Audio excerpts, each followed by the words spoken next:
Bonsoir à tous, merci de nous retrouver sur Télé Sud pour ce nouveau tour de l'actualité. Lundi 3 juin à la une, le Japon veut investir et s'investir davantage en Afrique. Sur près de 11 milliards d'euros en 5 ans pour le continent, 750 millions seront consacrés à la stabilisation du Sahel. Les conclusions de la 5e édition de la conférence internationale de Tokyo pour le développement de l'Afrique dans ce journal. En Égypte, après l'invalidation du Sénat et de la commission constituante, le pouvoir législatif a du plomb dans l'aile. La légitimité des islamistes au pouvoir est, elle, remise en question. C'est le début d'un nouveau bras de fer entre le président Morsi et la justice. Et puis la Nollywood Week à Paris, c'est fini. 7 productions made in Nigeria ont été présentées, toutes inédites en France. Véritable succès pour cette première édition du festival. On y revient dans un instant. La croissance se trouve en Afrique, c'est le moment d'y investir et les Japonais l'ont bien compris. C'est sur la déclaration de Yokohama que s'est achevée la conférence sur le développement TICAD 5. Après 3 jours de discussion, la quarantaine de dirigeants africains et leur hôte japonais se sont quittés sur un partenariat gagnant-gagnant. Moïse Moukoro. Près de 11 milliards d'euros pour les 5 prochaines années. L'enveloppe du Japon pour la croissance en Afrique est bien remplie. Au sommet de la conférence internationale de Tokyo pour le développement de l'Afrique, il a été beaucoup question de contrats et d'investissements. Et malgré la prise d'otage d'une menace en Algérie qui a coûté la vie à 10 ingénieurs japonais, pas question pour le gouvernement de freiner ses investissements en Afrique. Au cours des prochaines décennies, l'Afrique se trouvera sans aucun doute au cœur du développement. Alors si nous n'investissons pas maintenant en Afrique, quand le ferons-nous? Quel sera le moment propice? Mais les images des rapatriements des corps des victimes au Japon hantent encore les esprits. Selon un sondage du ministère de l'économie, la principale inquiétude des entreprises japonaises implantées en Afrique concerne la sécurité. Dans ces salons en marge du sommet, quelques investisseurs sont tout de même venus en quête de nouveaux marchés. Si c'est trop dangereux, ce sera difficile de nous y implanter dans l'immédiat. Mais à l'avenir, si nous avons des informations allant dans le sens d'un rétablissement de la sécurité, nous envisagerons sérieusement des investissements dans cette région. Face à l'inquiétude sécuritaire, les autorités japonaises ont déjà une réponse. Sur les 11 milliards d'euros accordés aux pays africains, 750 millions d'euros seront consacrés à la stabilisation du Sahel. En attendant, les dirigeants africains cherchent à rassurer les entreprises nippones. Les Africains, je pense, veulent saisir cette opportunité pour se rapprocher davantage de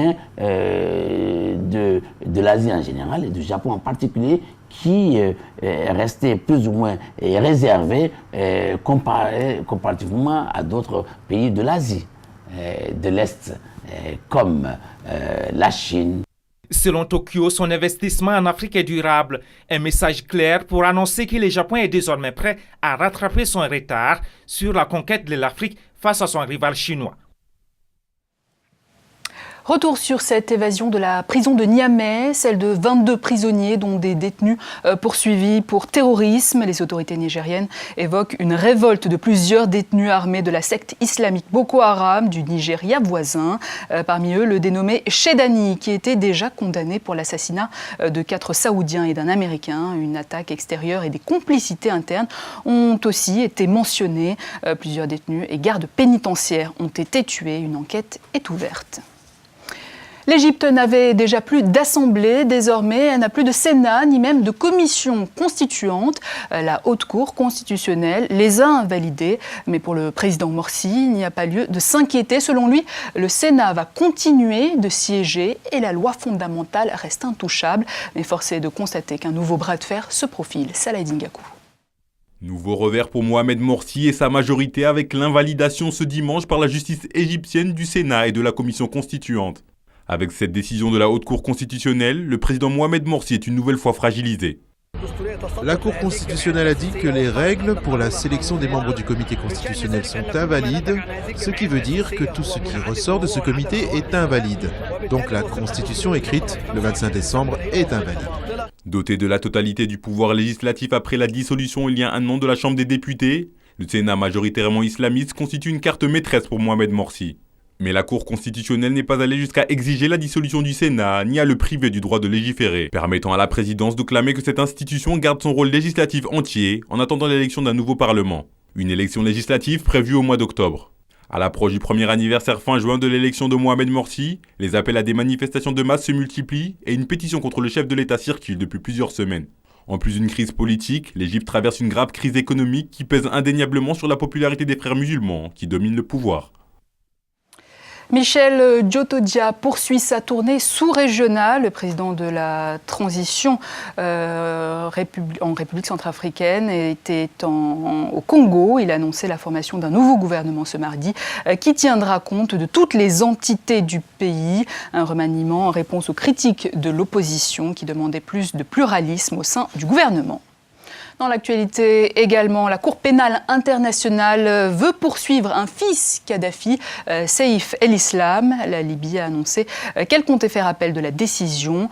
Tripoli, qui avait exprimé sa volonté de juger le fils Kadhafi sur le sol libyen, affirme qu'une enquête est déjà en cours dans le pays. La CPI, elle estime au contraire que l'État libyen n'est pas compétent pour juger le fils Kadhafi, soupçonné de crimes contre l'humanité lors du conflit de 2011.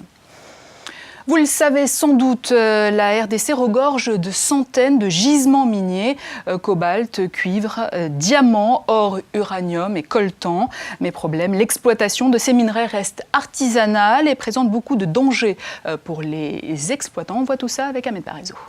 C'est une exploitation minière à haut risque. Les images tournées ici au Massissi et Roubaya, dans des mines artisanales de cassitérite en République démocratique du Congo, sont édifiantes. Elles en disent long sur les conditions de travail des hommes engagés sur ces gisements miniers. Tous les jours, dans ces sables qui sont extraits, ces hommes, au mépris de leur vie, espèrent trouver des minerais.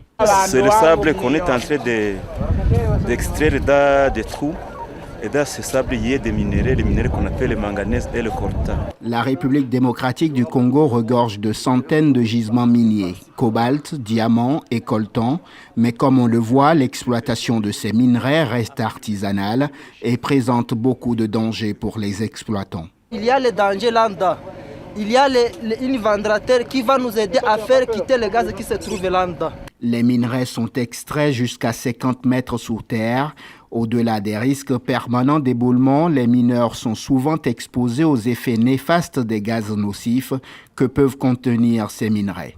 Régulièrement, des ONG comme Amnesty International dénoncent des mines qui tuent en silence. Zoom à présent sur la bourse éthiopienne de marchandises, créée en 2008. Elle est aujourd'hui la première d'Afrique. Ces échanges de biens comestibles comme le maïs et surtout le café sont de véritables créateurs de richesses pour le pays. Un système qui bénéficie aussi aux producteurs locaux. Le Kenya, le Nigeria ou l'Ouganda ont déjà suivi l'exemple éthiopien. Prochaine étape, la création d'une bourse de marchandises pour tout le continent. Moïse Mougoro. Face à face, les mains en l'air, acheteurs et vendeurs de la bourse d'Éthiopie s'étoisent dans la salle des marchés. Une tape dans la main et le marché est conclu. Les prix sont transmis aux négociants à travers le monde. Les fermiers sont payés les jours suivants sans avoir à passer par un intermédiaire. Cette bourse des marchandises créée en 2008 est la première en Afrique. Ici s'échangent sésame, haricots, maïs et surtout du café. Dans ces cafés, la qualité des grains est essentielle. En se procurant directement dans la bourse, le gérant peut offrir un excellent mocha à un prix raisonnable. De plus en plus de personnes viennent à la bourse et on a une plus grande variété de cafés, différents goûts. Et on peut en trouver des moins chers parce qu'il y a une concurrence pour vendre et c'est ouvert. Car la vente du café est primordiale pour l'Éthiopie. C'est la principale exportation du pays. Son commerce fait vivre un quart de la population. Mais le manque d'espace dans les entrepôts et les anomalies dans la chaîne de production empêchent la bourse de se développer. Quoi qu'il en soit, l'aventure demeure un succès et inspire d'autres pays comme le Nigeria, le Kenya ou encore l'Ouganda qui envisagent de faire de même. C'est mon souhait de voir les principales marchandises produites en Afrique cotées dans une bourse africaine, ce qui est réellement possible. Et la bourse éthiopienne des marchandises est vouée à cela. Même s'il reste encore un long chemin à parcourir pour la bourse éthiopienne des marchandises, son ambition est claire, pouvoir se comparer dans quelques années aux grandes bourses internationales. L'actualité dans le reste du continent, c'est aussi l'Afrique du Sud, Madagascar, mais d'abord le début du dépôt des candidatures pour les législatives au Togo. Au Togo, c'est ce lundi que les partis politiques ou regroupements politiques doivent commencer à déposer la liste de leurs candidats aux prochaines élections législatives. Dépôt de candidature attendu à la commission électorale. Prévu pour le mois d'octobre 2012, ces législatives n'ont pu se tenir en raison du retard accusé par la CENI. Même si aucune date n'a encore été fixée pour la tenue de ce scrutin, ces législatives qui ne passionnent pas grand monde sont théoriquement prévues pour la première semaine du mois de juillet. En Afrique du Sud, la grève des mineurs dans le nord du pays a fait ses premières victimes. Le groupe minier Extrata a licencié 1 millier de mineurs sud-africains ayant participé à une grève sauvage dans des mines de chrome. Ces 1000 salariés ont été licenciés entre vendredi et ce week-end. Ils ont jusqu'à mardi pour faire appel. En 2012, des milliers d'employés des mines avaient été licenciés dans les mêmes circonstances avant d'être réembauchés pour la plupart. À Madagascar, c'est une conférence de la dernière chance qui réunit depuis ce lundi de nombreux acteurs politiques malgaches avec des hauts responsables de l'armée et de la société civile. Objectif, sortir le pays de l'impasse politique. Tous les signataires de la feuille de route adoptée en septembre 2011 pour conduire au rétablissement de la démocratie dans l'île sont représentés. Mais la mission des réconciliateurs semble difficile. Comment éviter un report de l'élection présidentielle tout en s'assurant du soutien de la communauté internationale dans le processus électoral? Entre une solution négociée ou la saisie de la Cour électorale spéciale pour lui demander d'exclure Andry Rajoelina, Lalaura Valomanan et Didier Ratsirac, les 3 principaux prétendants, le conclave devra trancher. C'est l'Afrique en bref, signé Ahmed Parisot, Charles Serrito. L'actualité internationale à présent, c'est le monde en bref. En Turquie, 4e journée consécutive de mobilisation contre le Premier ministre, ce qui n'a pas empêché Recep Tayyip Erdogan de quitter le pays pour une tournée de 4 jours au Maghreb, tout en invitant ses compatriotes à ne pas céder à ce qu'il a qualifié de provocation d'éléments extrémistes. L'Europe centrale, toujours touchée par des pluies diluviennes. Au moins 6 personnes ont trouvé la mort et plusieurs portés disparus. Des milliers de foyers ont dû être évacués, principalement en Allemagne, République tchèque, en Suisse et en Autriche. Certaines villes ont dû même faire appel à l'armée en renfort. Et puis la taupe de Wikileaks affronte la justice américaine. Il est jugé pour l'une des plus importantes fuites de documents confidentiels de l'histoire américaine sur la guerre en Irak ou encore en Afghanistan. Sur les 22 charges, 10 ont été reconnues par Manning. Le procès durera 3 mois. Il risque la perpétuité. Après Cannes, c'était au tour de Paris d'accueillir son festival du cinéma, nigérian cette fois. Le Nigeria, 2e puissance cinématographique au monde, était donc à l'honneur. Une première pour la Nollywood Week à Paris, où le succès était bien au rendez-vous. Saleh Ngakou. C'est à Paris, pas très loin de la tour Montparnasse, que le cinéma L'Arlequin accueillait la première édition du festival Nollywood Week. Projections et rencontres étaient au programme de cette grande première qui s'est achevée ce dimanche. L'occasion idéale de découvrir les acteurs qui œuvrent à la promotion d'une industrie en pleine expansion. Serge Noukoué est l'un des instigateurs du Nollywood Week. Et le choix de Paris n'est pas vraiment fortuit. C'était complètement normal d'avoir Nollywood qui soit présent ici, qui soit connu et qui ait une vraie visibilité dans cette ville. Donc c'était pour nous important en fait de lier les deux. D'un côté une énorme production cinématographique, audiovisuelle, tout ce qu'on veut, et de l'autre côté un endroit très cinéphile. Je crois qu'au monde, Paris est la ville où il y a le taux d'écran de cinéma le plus important par tête. Donc on a trouvé ça anormal qu'aucun de ces écrans de cinéma n'ait Nollywood à présenter. Une réussite manifeste au vu du public qui a répondu présent. Koudou Sonikoku, le directeur artistique du Nollywood Week, livre la recette de ce succès. La chose première à laquelle nous voulions arriver à travers ce festival, c'est qu'au-delà du fait de parler d'une industrie du film, nous voulions parler de l'histoire d'un peuple. Nollywood est une histoire qui peut inspirer les gens partout dans le monde. Nollywood est arrivé au Nigeria à un moment où il devenait difficile pour les gens d'aller au cinéma à cause de l'insécurité. Alors Nollywood a dit « Ok, vous pouvez rester à la maison et nous vous ramènerons le cinéma jusqu'à vous ».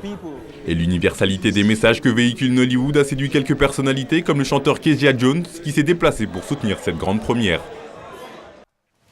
Et c'est ainsi que nous arrivons au terme de cette édition. Mais avant, je vous rappelle l'un des principaux titres, le Japon et l'Afrique ensemble pour accélérer la croissance. C'est ce qu'on retiendra de la 5e conférence internationale de Tokyo sur le développement de l'Afrique qui vient de s'achever. Un chiffre, 16 000 milliards de francs CFA accordés à l'Afrique sur les 5 prochaines années. Voilà, fin de ce journal. Mais avant de nous quitter, un hommage à un confrère, Lazo Abourneur, correspondant gabonais. Il nous a quittés la semaine dernière de la part de toute la rédaction. Nos condoléances à la famille de Lazo. Merci à vous de votre fidélité. À demain.